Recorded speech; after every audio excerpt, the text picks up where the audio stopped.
Good evening and welcome to the Drive at 5 on the IntellectualRadio.com/iHeart radio station. I'm your host, Roman. We have a terrific show planned for you today. Please don't forget to stay tuned to IntellectualRadio.com after the Drive at 5 for Warriors Talk with Rochelle at 6 p.m. Tonight, my guest is a former automatic candidate, community leader, and a doctoral candidate scholar. Please give a Drive at 5 welcome to Deondre Rutues. Welcome back to the Drive, man. What's up, bro?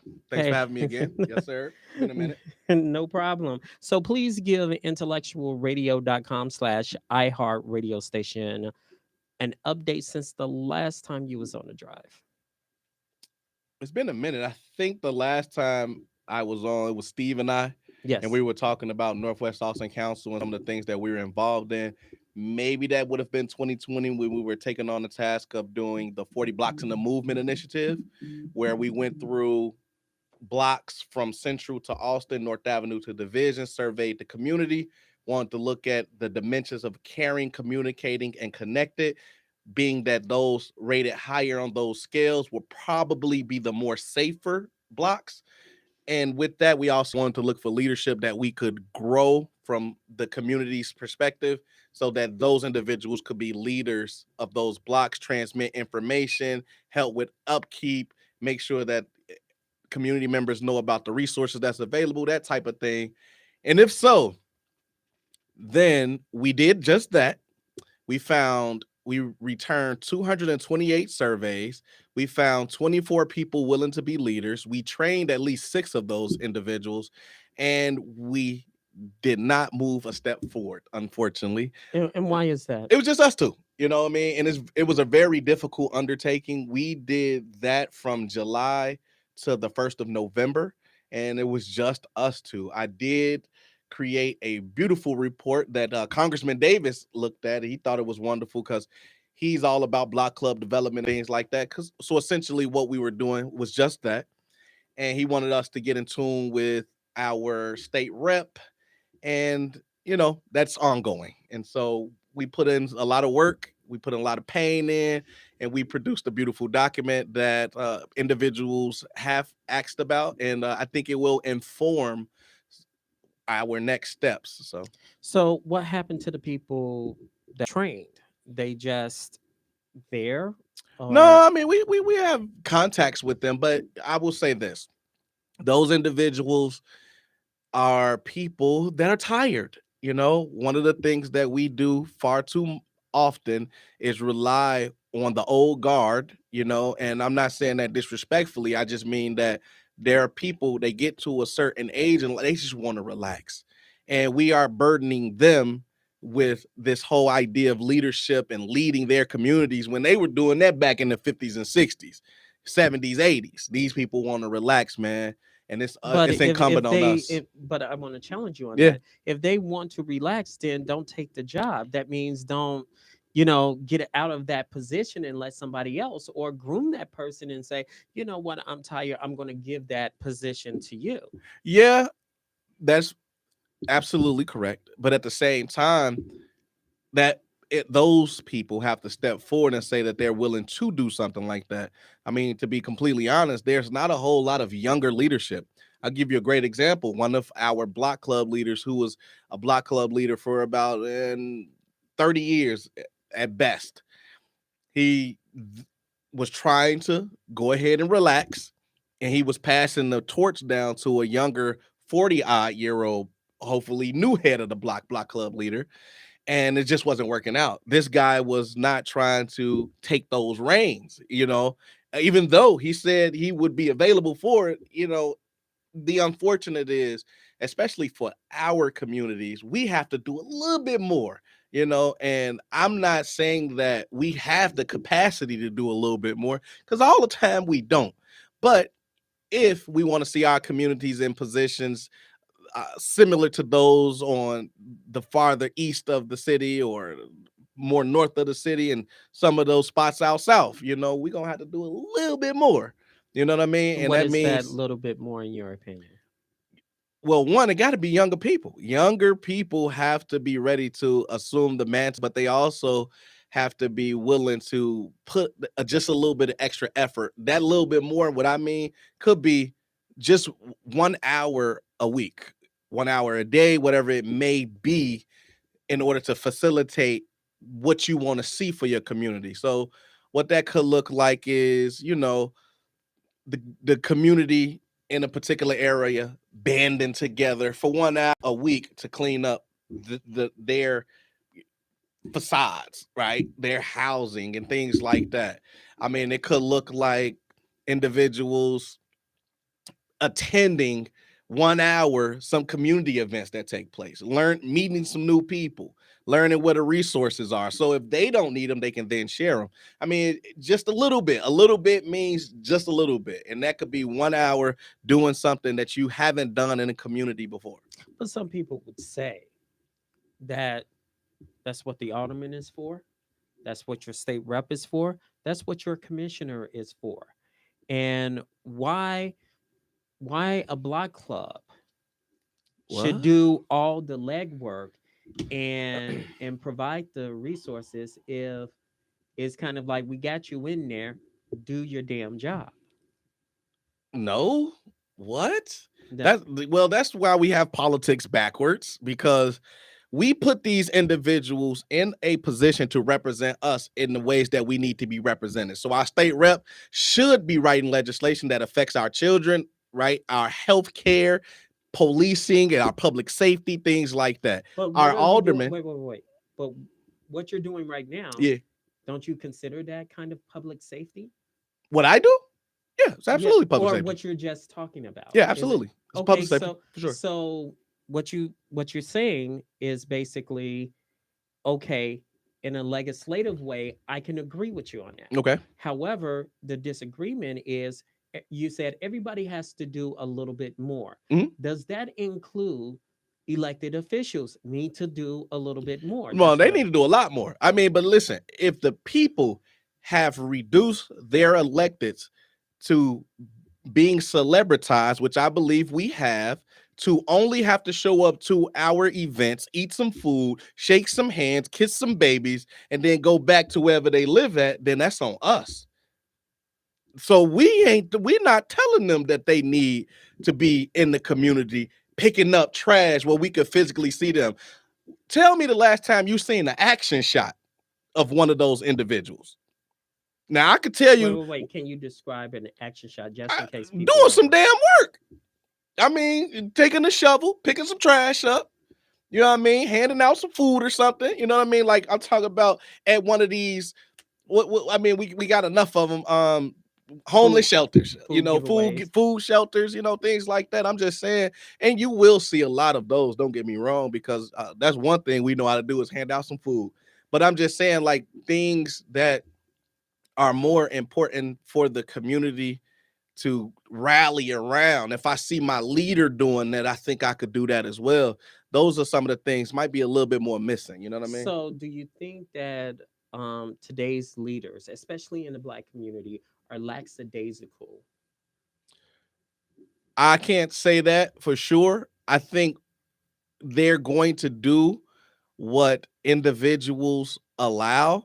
And I think as it relates to the political process, we don't understand it enough to even know what they're supposed to be doing. It was, again, I credit you for teaching me and helping me to understand that every elected official, their first and primary job is to write legislation. All of them. It don't matter what branch of government you belong to. Your central job is to write legislation. Policy governs life. To transform our situation, the transformation of our situation will come directly from legislation that is passed. Period.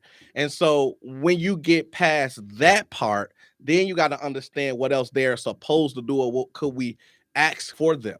You know what I mean? We don't understand that. Not all of us. Not all of us. Do you think that the Black community put too much pressure on organizations like you represent because it becomes the problem solvers? It becomes in other organizations who are designed to do some of those things are off the hook.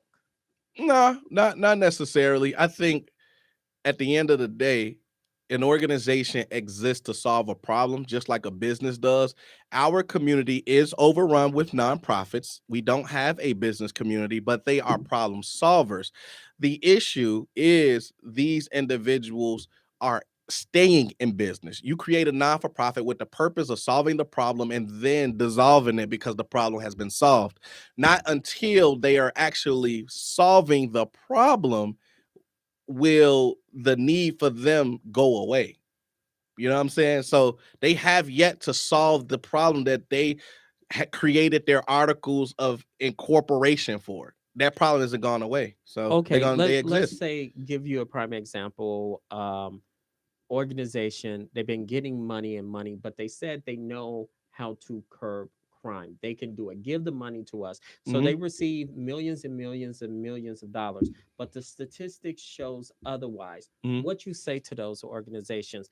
Another organization, West Side organization, Hmm. say we need drug-free zones in our Hmm. community.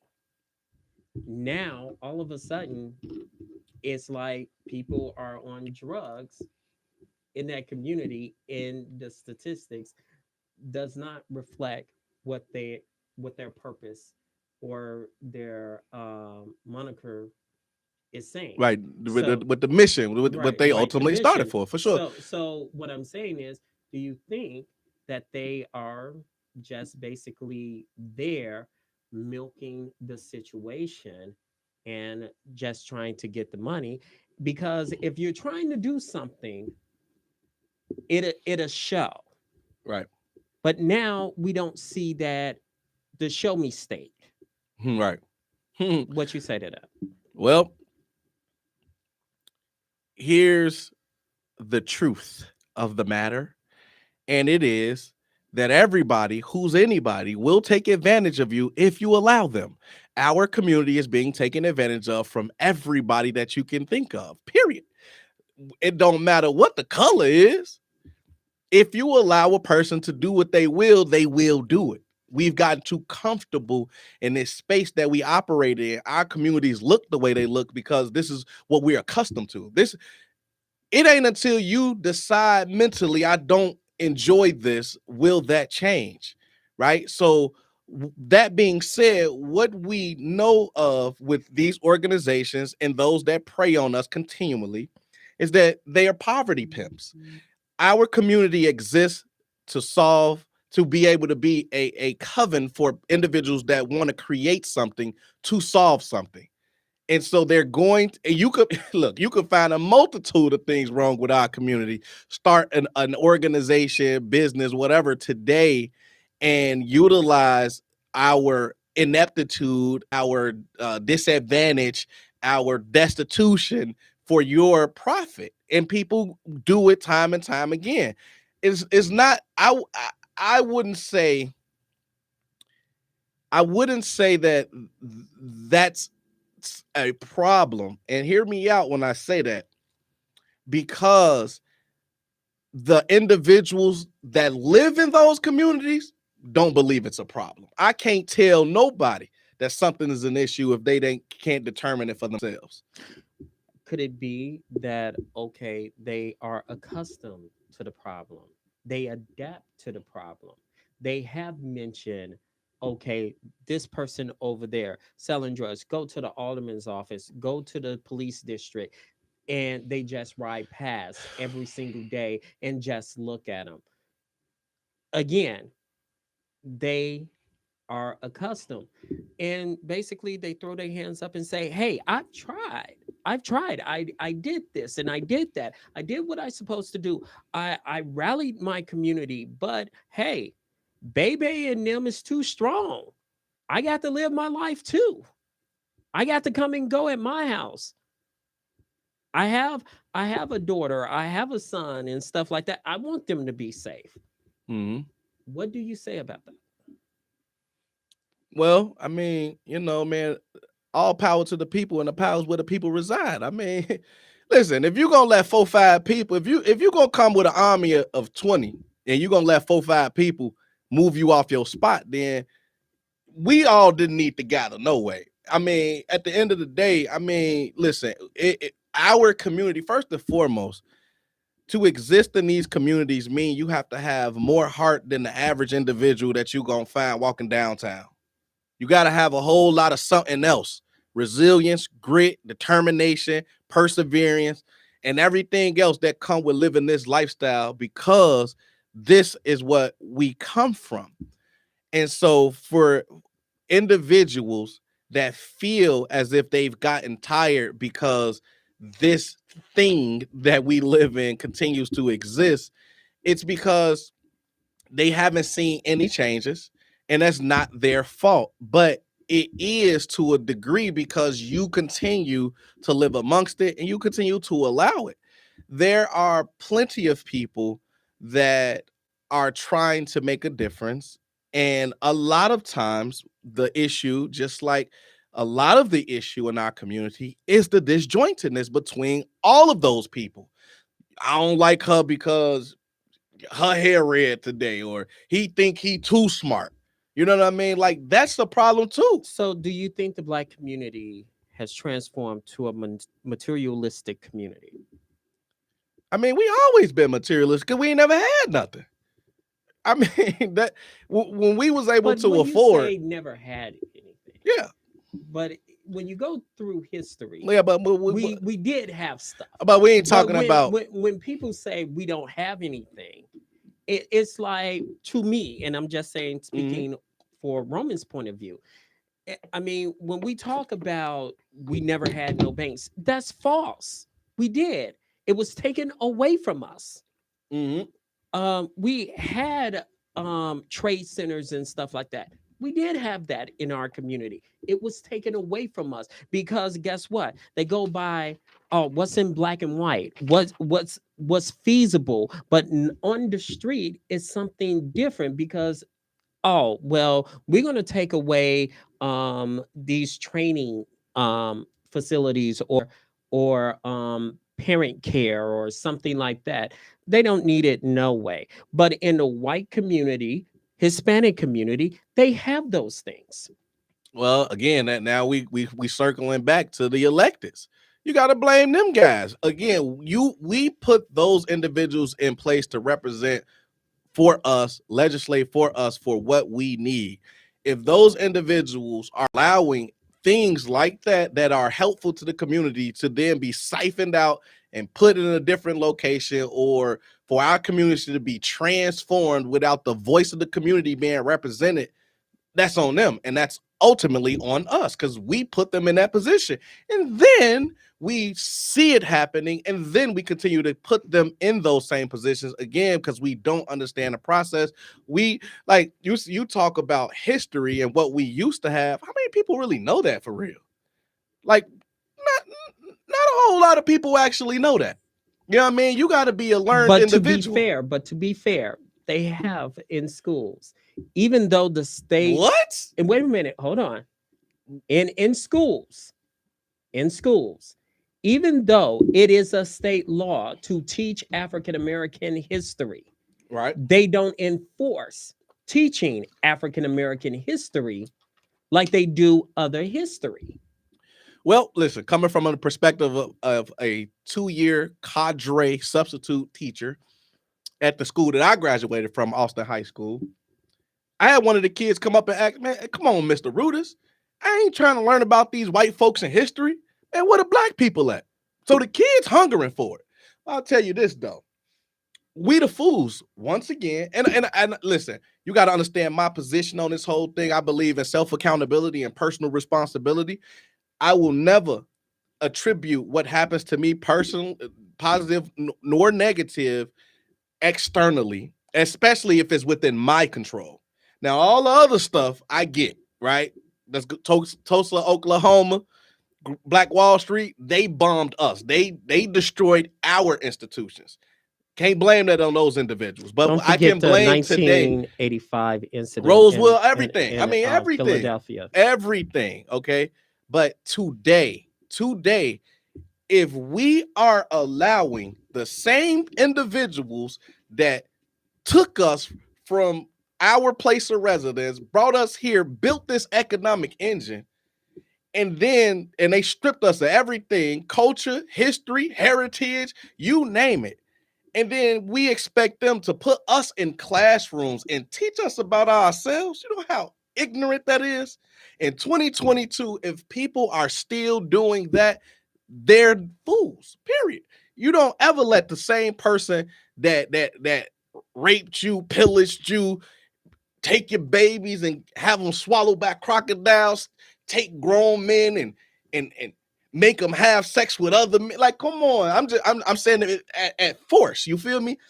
Against your will. And then you allow them to teach what they gonna teach you, what they want you to know, so they can keep you in the same position that you in. Are you in favor to they have alternative schools? Why can't the Black community, and I said this many times on the Drive at 5, and sometimes it falls on deaf ears, which I heard that terminology before. Why can't we have these rappers that we made millionaires, schools right now? I thought you need millions and millions of dollars. You only need like a 10,000 plus to purchase a school. Now I'm thinking, like, why can't these rappers, they're part of the problem, why they can't be part of the solution in purchasing a school, certify this academically, and we will have our own school. That's what the Black Panthers was trying to do, to teach our own history, and they were that. They had their own schooling. They used to have parties that talk about history, what's going on in the community, and then they do the boogaloo. What's that? It's a dance. So, with that being said, why can't rappers in the community get together and purchase some of these closed schools? They're there, they're eating up money, and we can start our own academics. Yeah. Well, number one, you can't tell anybody to do with their money. I mean, That's true. That's the problem. But what I'm saying, why we can't follow the model of LeBron James? Why can't we? I mean, there are several athletes, high profile, as well as entertainers who have done a tremendous amount of work in building schools, teaching kids, giving scholarships, the whole 9, 10, 11, 12. Why it's not here in Chicago, I don't know. You know, yes, we could utilize the help of anybody who's come from these communities so that people that are also from these communities could understand, hey, I could do something different. But my challenge to you is, I wouldn't want to force that up on the rappers and things like that. I would rather them give the money to people like you and me, people that's aspiring doctors. Why? Because we need to raise the level of intellectualism in our community. We used to be the top scholars, top poets, the top entertainers. You know what I mean? We still are. We just, I mean, but no, because in society eyes, we are not. Our kids don't know that. That's a problem. They want to emulate the LeBron Jameses. They want to emulate the Lil Durks, right? They don't want to emulate the Marcus Garveys. They don't want to emulate the Frederick Douglasses. You feel me? They don't want to be a Deondre Rutues running around out here getting his doctorate from the Austin community, right? Being civically engaged, running for politics. They don't see that. That's not something that they aspire to because it's not glamorous. But they need to understand that they came from a rich history of that. And once we get back to that state of teaching, it's okay to be smart. You know how many people get bullied for being nerds? They still do that today. I had one kid wanted to learn. I told him I never played golf. I want to learn how to play golf. Me too, man. He's like, but man, I can't imagine walking past phone now with the golf clubs on my back. They look at this nigga, he got golf clubs. You feel me? Like that's real life. And so for me, have those individuals. Number one, you need good representation, right? So if you see black brothers up there teaching, to this day, I got one white teacher, his name Mr. Mack. Shout out Mr. Mack.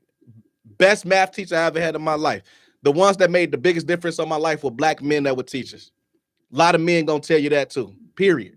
So when they see other black men in those positions that are not just entertainers, but they are actually articulate, they're creative with their words, they can speak not only to the movements that they can make, but the mental gymnastics that they can take on because they have the prowess. You feel me?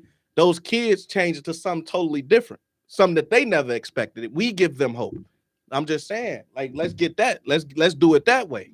Mine was Mr. Dodson and Brian Piccolo. Facts. Everybody got one. So you are on the ground, particularly on the west side in the Austin community. Crime is up overall. In your opinion, what's going on in the streets of Chicago? I mean, look, when you look at who's doing the robbing and what carjacking, it's a lot of teenagers, man, young kids. You know what I mean? 13, 12, 11, acting a whole fool out here. Why? Hood ain't got nothing for them. That's fun.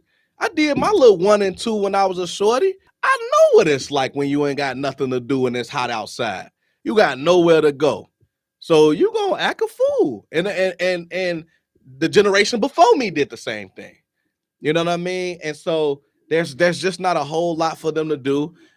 There are resources, but I'm gonna give you the perfect. I went to last Thursday, 2:00. I'm at the Austin Town Hall, one of the probably the most beautiful structures that we got out there on the west side.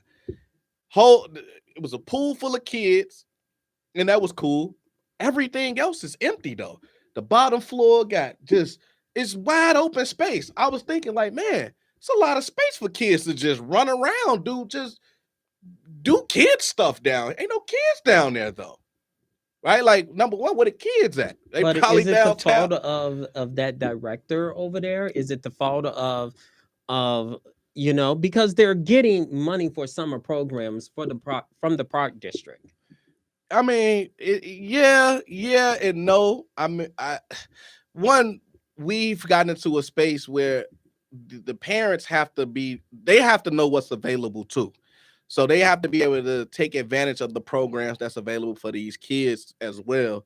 I mean, in going back to just the violent aspect of everything, as the generation has gotten much faster access to things that typically weren't available to them, they get a certain mindset and they move off the way that mindset has been curated based off what they see, what they listen to, what they hear, things like that. And now the absence of the father has probably been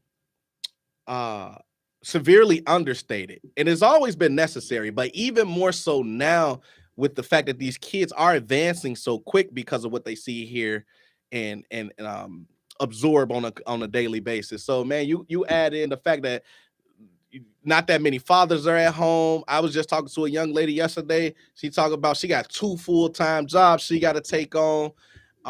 There's a lot of other women like that. You talk about auntie, grandma got the baby. They 60, 78. They not finna chase no 13-year-old. They can't do nothing with them.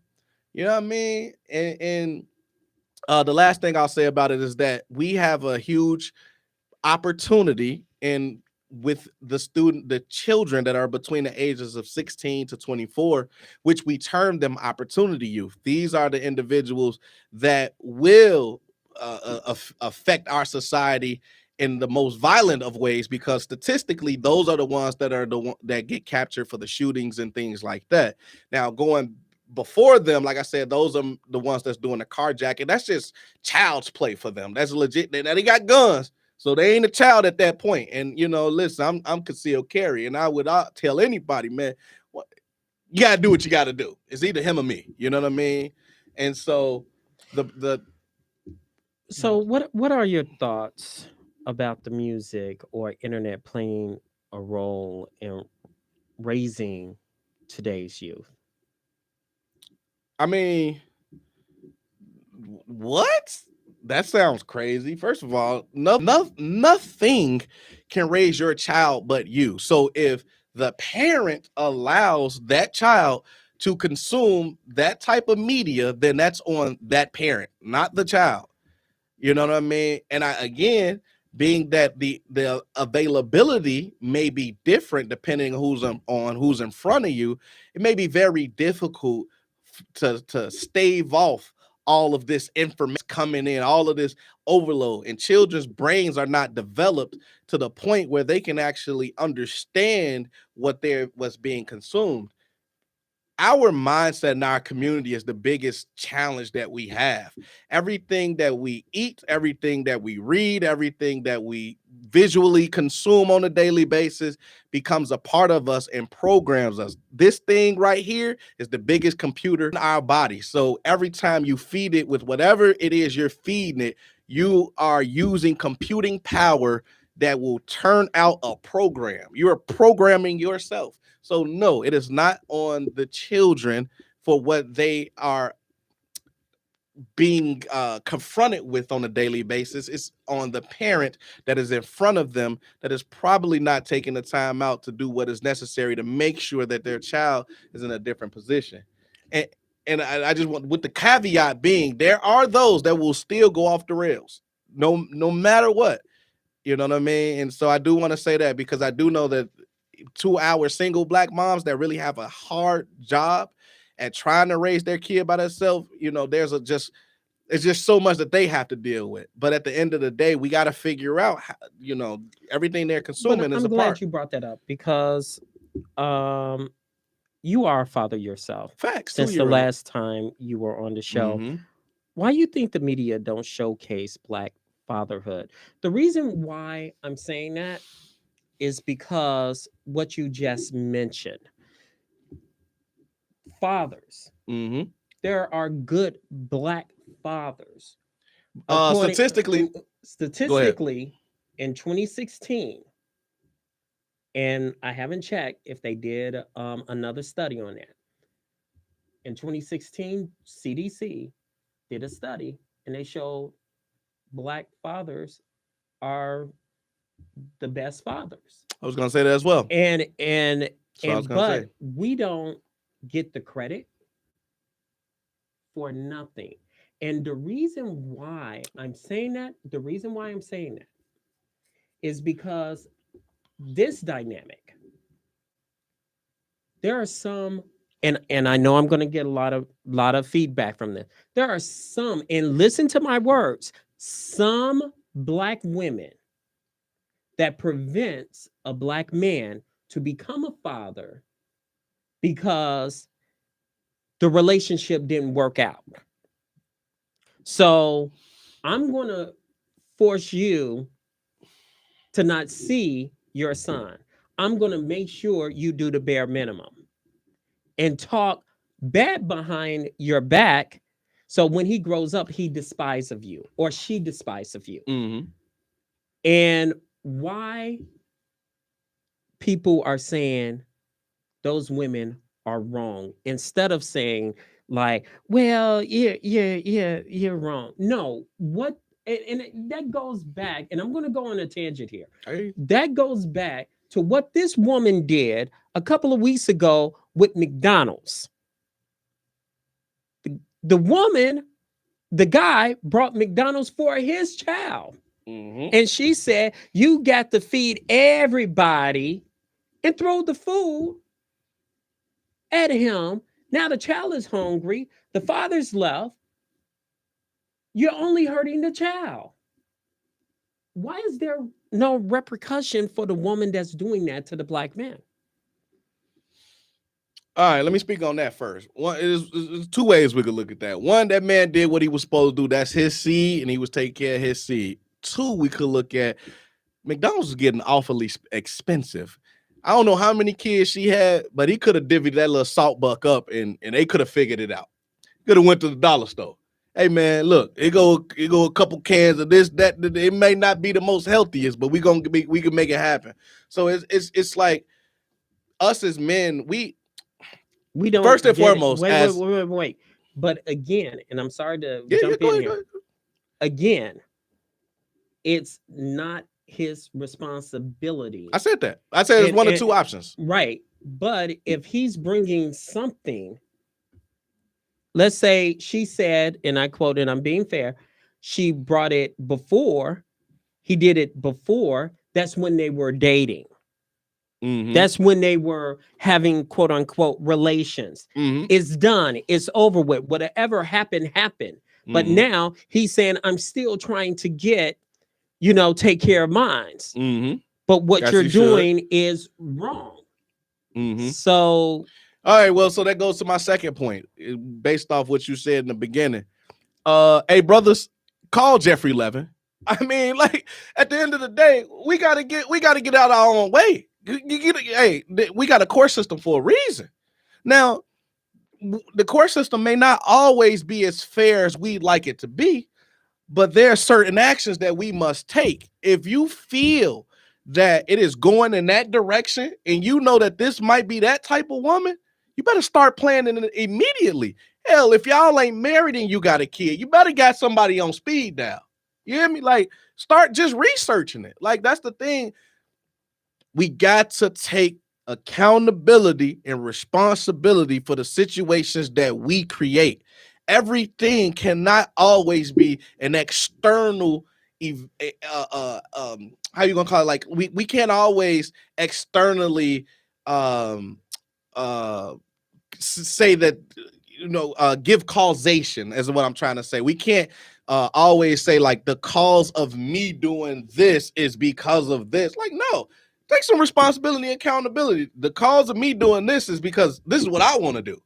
So just like a man can willingly lay down with a woman that he may think is trifling, that could possibly be that way, he best start looking into, how do I protect myself if this goes off the rails? That's it. Go to the court. Period. And then now, I will say this as a caveat. I want to make sure that I go down to the men's rights march when we start marching so that we can get better rights. Because as a child is born, it belongs to the mom right away. Boom. Hey, dad. but a lot of people You secondary. need to pressure the state legislature Right. to have that, because there are some women that's out there that basically say, you know what, you did sleep with me, this is yours, and the guy be like, oh okay, I'm taking care of mine, but it's not. And right now, and I tell this to people, you have 24 to 48 hours, state law, to get that DNA test. As soon as the baby is born. I'm trying for the masses out there to say, if you have a baby on the way, remember, you have 24 to 48 hours when the baby is in this world to get it. That's state law. The other thing is, once you sign on that dotted line, you have 2 years. 2 years. Once that baby is after 2 and your name is still on it, you're liable for 18 years. So those are the things that fathers and also brothers need to have that discussion. So it brings me to this other question that I have. Some would say that Black women are taking a more aggressive role than Black men on the streets, that is playing a big role in violence. Do you agree with that assessment? Are you trying to say that Black women are more involved or something? Like, yeah, they're taking a more front lines. Yeah, on the front lines. Look at the incident in Oak Park. Okay. Look at some of the carjacking situations. Some of them are women. So, you talk about like the violence, perpetrators of violence are women. Yeah. Is what you're saying? Oh, okay. And I would say overall role. I mean, listen, hey man, let's go back to it don't matter if male or female, it's the daddy in the house. You know what I mean? We gotta go back to that part. You know what I mean?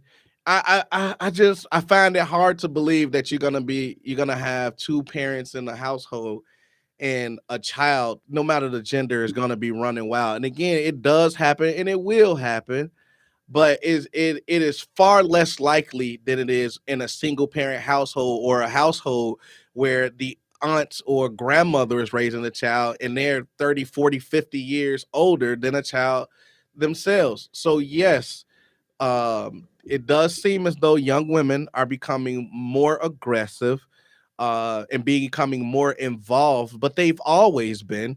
I think what is happening now is with the proliferation of artists that are FNF or that are sexually liberated or that are over gangster, however you want to call it. These women are becoming alpha women, so to speak. And these young girls are emulating that. They like that, they see it, and that's what they ultimately aspire to. So they are taking control of their lives, such as the people that they aspire to be, to emulate, are doing in their lives. I don't see a difference. What are your thoughts on what the youth is saying to the adults through their actions on violence? What are the youth saying? What are the youth saying? Yeah, what are they saying Well, I could through say, their actions in violence? I What are they mean, saying? so I could tell you, speaking to youth, because I do some work with youth still. The youth are saying, give us places where we can gather. Take stock into the things that we enjoy doing. Provide us with the resources that we need in this moment to be successful.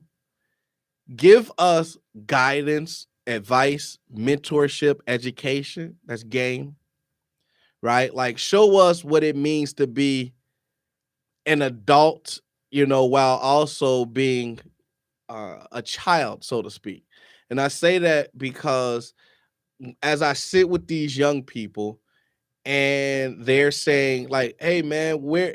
And these are things out their mouths, right? Like, where are we gonna go when they shut downtown down?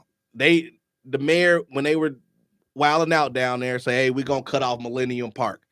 The kids like, "Okay, well, where we supposed to go?" So they was like, "Damn, instead of cutting Millennium Park off for us, why not allow us to enjoy Millennium Park in the way that we would like to enjoy it?" For example, one of them said, "I'd love to be able to have a teen fest in Millennium Park where we can go down there, show off our skills as entrepreneurs, the clothes that we make, the songs we produce, the dances we love to dance, right? The songs we love to sing, and show you adults what we're doing with our time when we're not out here jacking people and acting the whole fool, right?" But the mayor, her first thought was to shut it down. Now you're gonna displace all those kids from going down there and try to enjoy themselves, to send them back to the hood to do what? Right? Homelessness amongst teens, and especially in Austin, is great, but nobody talks about that. But the kids know that this exists for them. And if you go through CPS's system, you'll see that it's a great need. Where are the homeless or the housing organizations for our community that can help these teens, teen moms and things like that? Now, we do have new moms in Austin, which is great as a resource to help them with that part of life. But then mental health is a big issue. I got a teen, 17 years old, I'm trying to work with to help her establish a program that could be useful, not as a therapist, because she's not there in life yet, but at least as a gathering space where her and her counterparts can come together and talk about some of these issues that they're experiencing, do a brain dump, but then also learn some valuable tips, tools, resources that can be useful to help repair the mind, right? And so these are the things that the children are talking about, right? So when they are displaying what they're displaying for us, they're crying out for the resources that they need in order to live their lives as children. Some of those children are 13, 14 years old and have to take care of their children, their brothers and sisters, while their mom goes to work. So let's discuss babies are raising babies. Mm. And then we'll discuss on the flip side is probably the reason why she the mayor shut down Millennial Park. Mhm. So the biggest problem, especially in our community, a lot of people say, well, kids are raising kids. Mhm. Well, and I said, let me challenge you on that. When you go in the South back in the day, Mhm. kids were having kids at 13, 14, 15 years old Mhm. back in the day, Mhm. and they had to step up. They used to have a system there back in the day where the grandmother and the mom will teach them how to sew, will force them to become a mother instead of, yeah, I'll watch them, you do what you do. Facts. Facts. I mean, it wasn't not too long ago that they had those transition schools where if a young lady got pregnant, she was taken out of the school and was taught to be a mom while also finishing her education. But We don't that have was those either. they again. It goes back to my point that I Yeah. said earlier. It's taken away. It's not like we didn't have Right. it. Facts. It's taken away, and then we Well, have it goes back to the state representatives. You have your aldermen. Why in the hell they're not fighting this? And there's a need for it. A lot of people say, "Well, the man, them money." people don't know what they doing. I mean, let's keep it a buck. A lot of times, I mean, listen, we got a lot of appointed people. You know what I'm saying? We have people who has probably have subpar resumes. Like, did you do work in the community before you were given the position? We have individuals that have a lot of money poured behind them, whether it's like a union or it's business or something. I mean, at the end of the day, politics is still about interest. So the people that make the most noise, that are most vocal, while also having the biggest pockets, will typically win out. I mean, and so we got to call it for what it is. The spade's the spade. A lot of the individuals that's in that position right now probably couldn't tell you how to balance a budget, let alone control one so that it could be useful for our needs. I mean, that's that, but again, it's our fault. We put them there and we allow them to stay there. So, how can we get them out? You're talking about grooming leaders. How can we get them out? I know voting is one, but let's put it this way. When you go and knock on the door, they'll be like, hey, let me tell you about this person, blah, blah, blah, blah. Vote for this. Why this person is running? I don't know Right. this person. Facts. This person doesn't come here, blah, blah, Facts. blah, blah, blah. And then when the election comes, well, why he never, blah, blah, blah. Because you shut that person out. You shut that person out. And the reason you shut that person out is because of what you said. Number one, you said, I don't know him. You didn't make it a point to get to know him, or you didn't make it a point to basically say, hey, you know, I don't understand. Well, listen, one thing about our community as it relates to how we have to approach it, we got to come from a space of empathy and understanding that they've consistently been wronged by those that even look like them as it relates to the government.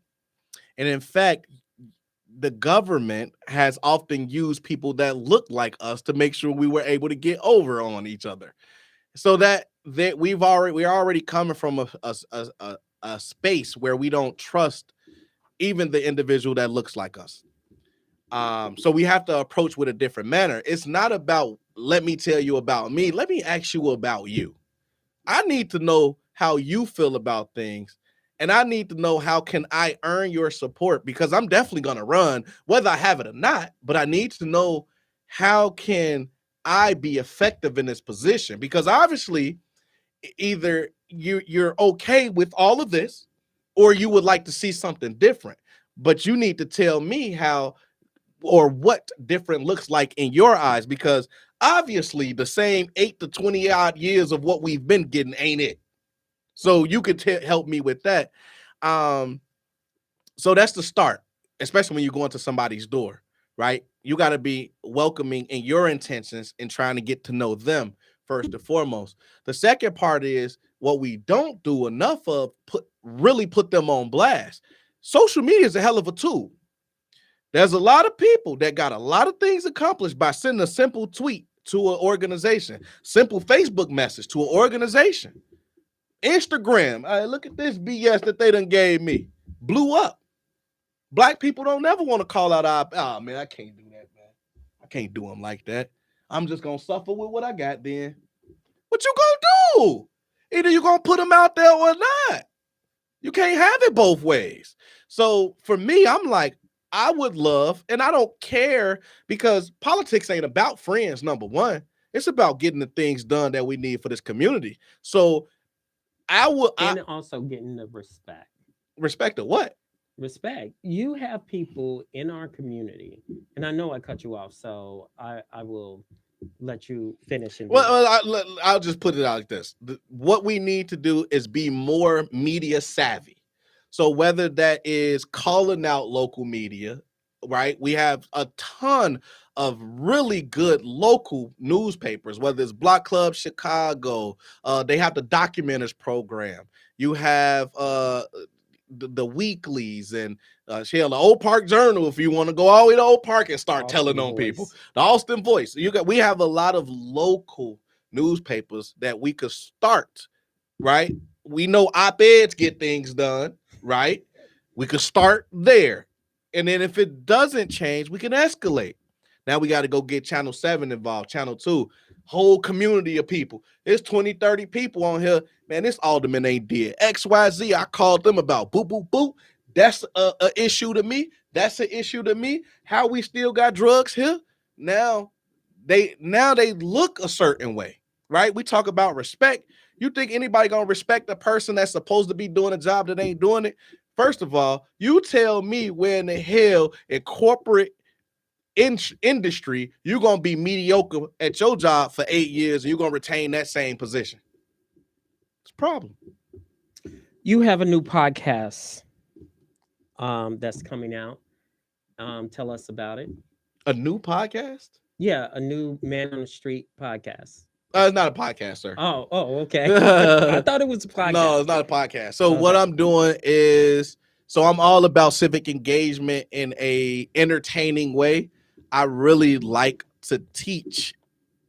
And so what I'm doing is just legit going around different parts of the West Side, and I'll be asking civic engagement questions of individuals that I meet. And if they want to answer them, they can. They don't have to answer these questions. One of the things that I need to be more cognizant of, and I did this Friday, I shot a pilot. One of the things I need to be cognizant of, and I want to make sure that people understand this, is I'm not trying to make our people look bad, or am I trying to make us look funny in any type of way, because I do like funny edits and things like that. While when I break down the interviews themselves, what I am trying to do and what I need to be more cognizant of is capturing the true to life thoughts of the individuals that's in front of me, and not just really focusing on things that they may not know. So for example, certain questions I was asking was along the lines of, well, how long is a congressman elected? Right? Could be a trick question, because some guy was like, well, until they're not elected. And I was like, all right, good. But in reality, what I'm trying to ask is how often is a congressional election, right? So you and I, we know it's every 2 years because we are involved in politics. But for the individuals that I meet on the street, that because we had a 20% lower vote, 20% voter turnout last primary, probably didn't vote in that congressional election. I need to be more mindful of educating them about those type of things. And then also just asking questions to really get to the heart of the matter. So for example, one of the questions I did ask a person was, did they know their congressman? They was like, oh, that's Danny Davis. Okay, so can you tell me what his legacy will be? Right. And then he went into, oh yeah, he does the back to school parade. He does a lot of things with the children. He's very anti-violence. He's been trying to write a lot of things that help us as it relates to the violence issue here in Chicago. You know, those type of things, you know. get more into the heart of the matter to ask questions so that people can tell me from their perspective what they're experiencing in their communities versus me asking questions that they may or may not know and then trying to make it as if like, oh, this is crazy. Look, we're Black people. We don't understand civics. You know what I mean? Which we don't. You know, if we're going to be honest, we don't. But I don't want it to come off like that. I want it to be an educational experience while also being fun and light. So, how people can get in contact with you? I'm Deondre Rutues everywhere. I'm me. DeondreRutues everywhere. Facebook, LinkedIn, YouTube, Twitter, Instagram, you name it. I mean, if you put my name in, you're going to see a bunch of stuff. Hell, I write blogs and stuff on medium.com. You'll see a lot of different pieces of information about me. Last thing I want to say, I am currently in the process of going through IRB. So my dissertation is on this psychological resource, which is called psychological capital. It is said that you can develop psychological capital through training interventions. Psychological capital is our psychological resource to experience hope, optimism, resiliency, and self-efficacy.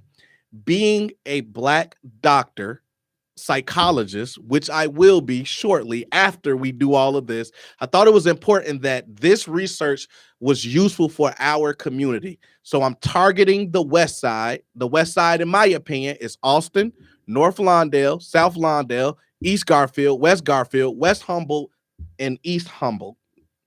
And I'm looking for individuals that work in nonprofits in those communities. You also have to live in those communities.